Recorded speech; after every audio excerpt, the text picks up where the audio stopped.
Praise the lord. అనుదిన వాగ్దానం కొరకు ఎదురు చూస్తున్న ప్రియ సహోదరులకు వందనాలు మరియు శుభ శుక్రవార శుభాకాంక్షలు. గత 3 రోజులుగా సిలువ మీద 7 మాటలను ధ్యానిస్తున్నాం కదా.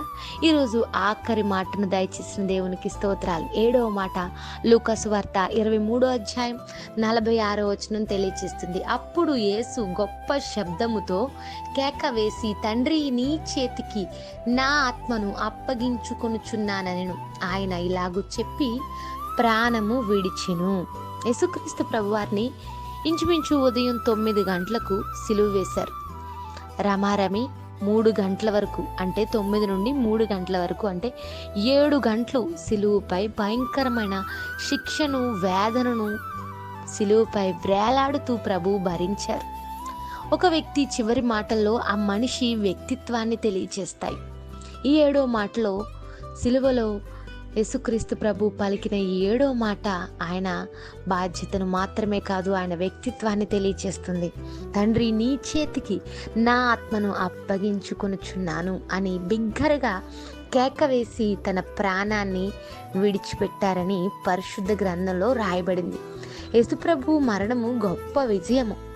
నా ప్రాణము పెట్టుచున్నాను, మరలా దానిని తీసుకొనున్నట్లు పెట్టుచున్నాను అని చెప్పినట్లుగా రక్షణ కార్యాన్ని జరిగించుటకు తన ప్రాణాన్ని తండ్రి చేతులకు ప్రభువు అప్పగించారు. ఆ సమయంలో ఇంత గొప్ప త్యాగాన్ని చేసి ప్రాణాన్ని సహితం అర్పించిన ప్రభు ప్రేమను గుర్తిస్తున్నామా మనము? యేసు ప్రభు మరణించిన దేవుడు కాదు. ప్రాణాన్ని అర్పించి మరణపు ముళ్ళును విరిచి మరణం గెలిచి 3వ దినమున సజీవునిగా తిరిగి లేచిన ఏకైక వ్యక్తి, ఏకైక దైవము యేసుక్రీస్తు ఒక్కడే. మరణించిన వారు తిరిగి జీవించడం అసాధ్యం.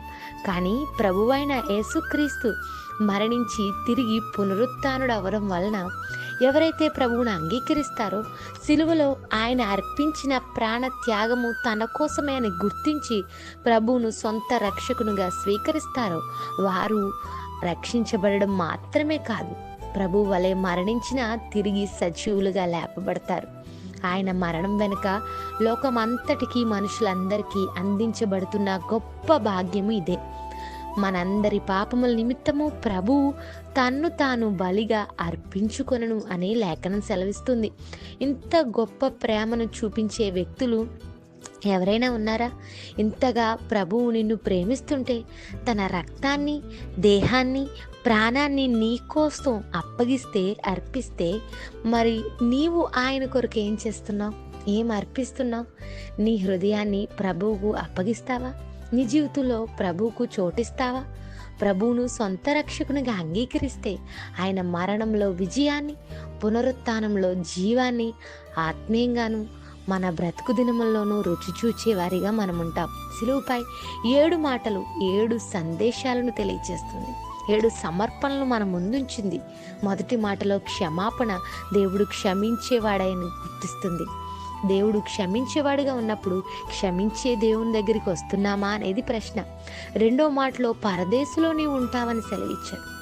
ఆయన దగ్గరకు వచ్చిన వారికి క్షమాపణ మాత్రమే కాదు, నిత్య జీవంలో చోటు కూడా ఉంది. మరి ఆయన దగ్గరకు వస్తున్నామా మనం?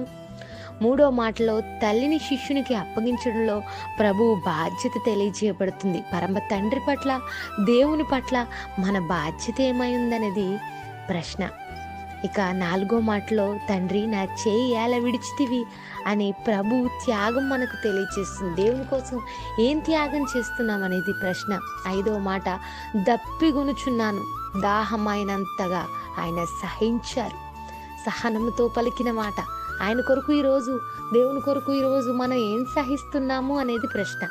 6వ మాటలో సమాప్తమైనది. ఆయన ప్రాణాలు అర్పించే రక్షణ కార్యము సమాప్తం చేశారు. మరి మన జీవితంలో ప్రభు కొరకు చేసే కార్యాలు అసంపూర్ణంగా ఉన్నాయేమో, మన రక్షణ జీవితం అసంపూర్ణంగా ఉందేమో, క్రైస్తవునిగా మన పాత్ర అసంపూర్ణంగా ఉందేమో. సమాప్తం చేసిన ప్రభువు మనకు అన్ని విషయాల్లో మాదిరి ఉంచారు. ఆయన సమాప్తం చేశారు. మన రక్షణ ఎట్టి రీతిగా ఉన్నదనేది ప్రశ్న. 7వ మాట ఆత్మను అప్పగించారు. మన జీవితాలు ప్రభువుకు అప్పగించాలనే సిద్ధపాటును ఈ మాట తెలియచేస్తుంది. 7 మాటలు మన బ్రతుకుల్లో ఫలభరితం కావాలని, ప్రభు కొరకు మరింతగా వాడబడే వారిగా మనము ఉండాలని ప్రార్థిద్దాం. ప్రతి ఒక్కరూ తప్పకుండా గుడ్ ఫ్రైడే ఆరాధనలో పాల్గొందాం. ప్రభు శిలువ శ్రమలను ధ్యానిస్తూ దేవుణ్ణి స్తుతిద్దాం. ప్రార్థన. దయగల మా తండ్రి, మాతో మాట్లాడిన ఈ 7 మాటలు బట్టి స్తోత్రాలు. ఈ 7 మాటలు 7 సమర్పణలుగా మా ప్రియుల జీవితంలో, మా జీవితంలో ఫలింపచేయండి. ఈ మాటలు ఆశీర్వదింపచేయండి. మాకు ఇచ్చిన శుభ శుక్రవారాన్ని బట్టి మా కొరకు సిలువపై పంచగాయములతో వేలాడుతూ పొందిన నీ ప్రియ కుమారుని శ్రమలను ధ్యానిస్తూ నిన్ను కొలిచేవారుగా, నిన్ను మరొక్కసారి సన్నుతించి స్తుతించేవారుగా మమ్మల్ని ఈ దినమంతా సిద్ధపరచమని అడుగుచు. సమస్తమైన ఆటంకాలు తొలగించమని అడుగుచు. ఈ మాటలు మాకు ఆశీర్వాదకరంగా ఉంచమని అడుగుచు. యేసయ్య నామములో అడుగుచున్నాను తండ్రి. ఆమెన్.